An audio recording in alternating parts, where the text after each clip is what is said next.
মাননীয় মন্ত্রী Siddiqullah Chowdhury cabinet minister Paschimbanga রাজ্য সরকারের, তাকে কয়েকদিন আগে হেনস্থা করা হয়েছে তার নিজের বিধানসভা ক্ষেত্র মন্তেশ্বরে। তাই নিয়ে রাজ্য রাজনীতি বেশ সরগরম, সোশ্যাল মিডিয়াও বেশ সরগরম। তার মধ্যে সিদ্দিকুল্লাহ চৌধুরী মাঝে মাঝে হুমকি টুমকি দিচ্ছিলেন যে 10ই জুলাই তিনি নাকি বিশাল মিছিল বের করবেন, ইত্যাদি ইত্যাদি দেখিয়ে দেবেন। তার নাকি 20 লক্ষ সদস্য আছে, হাজার হাজার ইউনিট আছে, 1200 নাকি তার আন্ডারে মাদ্রাসা আছে। অর্থাৎ তিনি ভীষণ রকমের একটা কেউকেটা। ফলে তাকে হেনস্থার ফল ওই মন্তেশ্বরের তৃণমূলের কর্মী যারা করেছিল বা নেতা যারা বিক্ষোভ দেখিয়েছিল, সেই কালো পতাকা, ঝাঁটা, জুতো থেকে আরম্ভ করে ইট পাথর, তার গাড়ি ভেঙে দেওয়া, তাকে নাকি শারীরিকভাবে আহত করা, কোনো কিছুই তো বাদ যায়নি।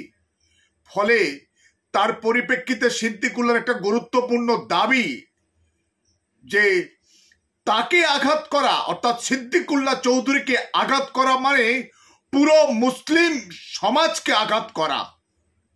ভয়ঙ্কর দাবি মাওলানা সিদ্দিকুল্লাহ, তার এই দাবি। তিনি আবার জমিয়তে উলেমা হিন্দের পশ্চিমবঙ্গের সর্বাধিনায়ক, সভাপতি। সমগ্র মুসলিম সমাজের উপর আঘাত। তার মানে তার এই মন্তেশ্বরে হেনস্থা হওয়ার পরে কি ওই গাজার শিশুরা বা গাজার মানুষজন তারা তাদের সমস্ত দুঃখ কষ্ট যন্ত্রণা ভুলে গিয়ে তারা কি সিদ্দিকুল্লাহর পাশে এসে দাঁড়ালো?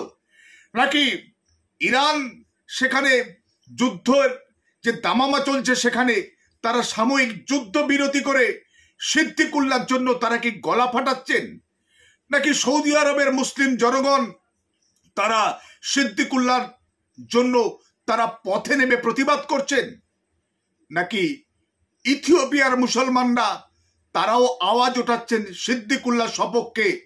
তার উপরে কেন এই হেনস্থা করা হলো, তাকে কেন আঘাত করা হলো? আসলে সেরকম কিচ্ছু না, কিছুই নয়, কিছুই ঘটেনি।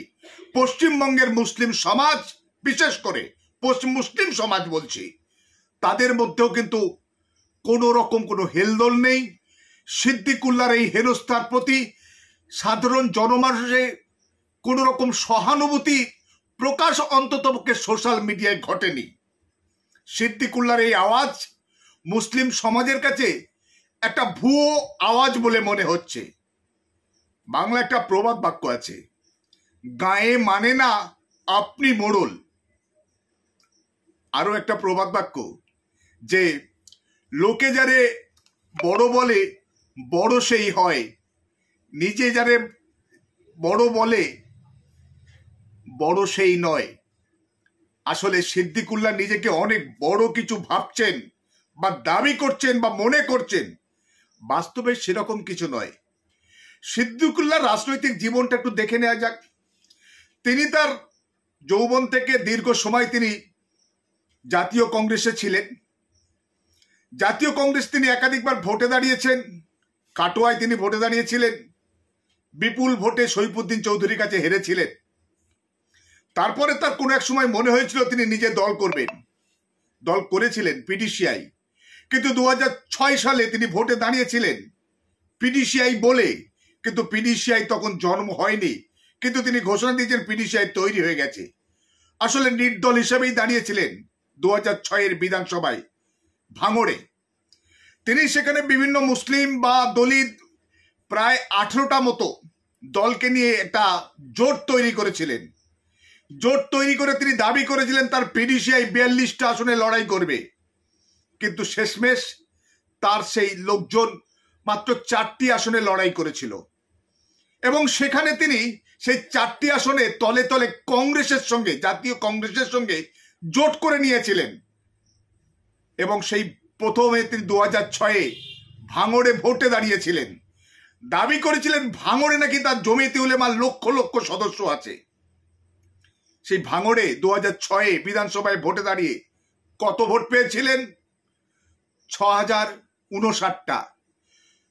6000, প্রায় 2.5 লক্ষের ওপর ভোটার ভোট পেয়েছেন 6059টা। তার নাকি এত প্রভাব, এত প্রতিপত্তি। তারপর নির্বাচনে দাঁড়ানো তার ছেদ নেই। তারপর থেকে 2009-এ তিনি ভোটে দাঁড়ালেন AIUDF এর থেকে। বদরুদ্দিন আজমল, যার কেন্দ্রীয় সভাপতি All India United Democratic Front. 2009-এ বসিরহাট, যেখানে বিশাল সংখ্যক মুসলিম আবাদি, সেখানে 14 লক্ষ পার্লামেন্ট কনস্টিটিউয়েন্সি, 14 লক্ষ ভোটার। 2009-এর লোকসভার ভোটে সেই বসিরহাটে সিদ্দিকুল্লাহ দাঁড়িয়ে ভোট পেয়েছিলেন 41,416। 14 লক্ষের মধ্যে 41,416 জামানত জব্দ। তারপরে থেমে নেই, আবার তিনি 2011-তে ভোটে দাঁড়ালেন, এবারে PDCI এর ব্যানারে, তার নিজস্ব পার্টির।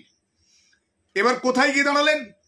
মুর্শিদাবাদের ডোমকলে, সেখানে প্রায় 90% মুসলিমের বাস।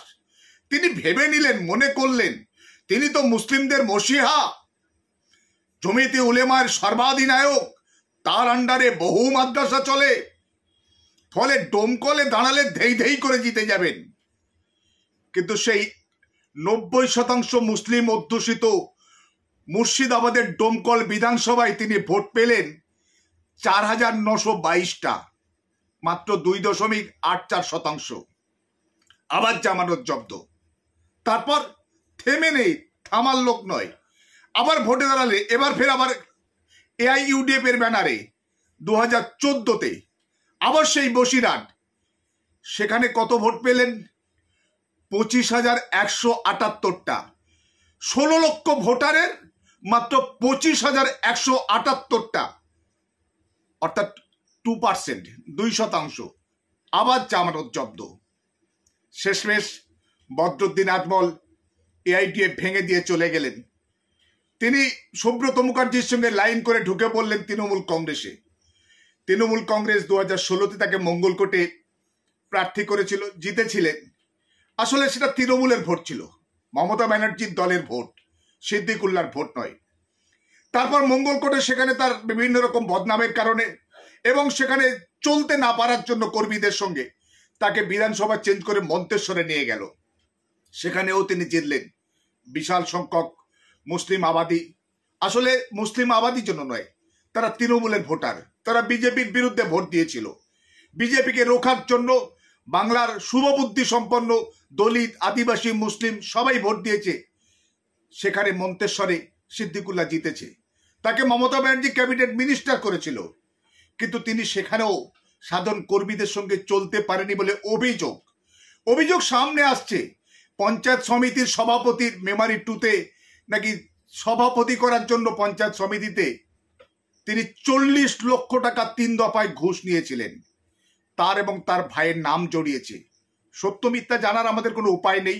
অভিযোগ সোশ্যাল মিডিয়ায় এবং সমস্ত গণমাধ্যমে সেটা প্রচারিত, ফলে অভিযোগ কোটি কোটি টাকা তোলাবাজির।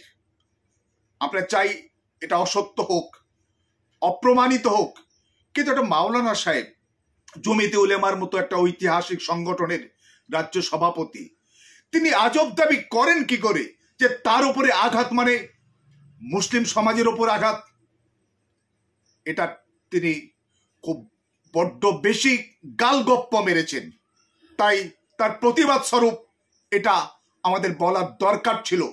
বাংলার মানুষ, আমি মনে করি অধিকাংশই আমার সঙ্গে একমত। সিদ্দিকুল্লাহ চৌধুরী একমত নাও হতে পারেন, কিন্তু ভাববেন যে আপনাকে কিন্তু মুসলিম সমাজ, দলিত সমাজ, বাংলার মানুষ যে সম্মান, যে চোখে আপনাকে দেখতো, যে ভালোবাসা শ্রদ্ধা পেতেন আপনি, সেটা কিন্তু আপনি প্রতিদিন প্রতিনিয়ত হারিয়ে ফেলেছেন। আপনার সম্মান একেবারে তলানিতে পৌঁছে গেছেন। তাই কথাবার্তা একটু কম বলে একটু বিনয় সঙ্গে চলুন, তাহলে হয়তো আপনার সম্মান না বাড়লেও হয়তো অটুট থাকবে এ পর্যন্ত যা আছে, বা অক্ষুণ্ণ থাকবে এ পর্যন্ত যেটুকু অবশিষ্ট আছে।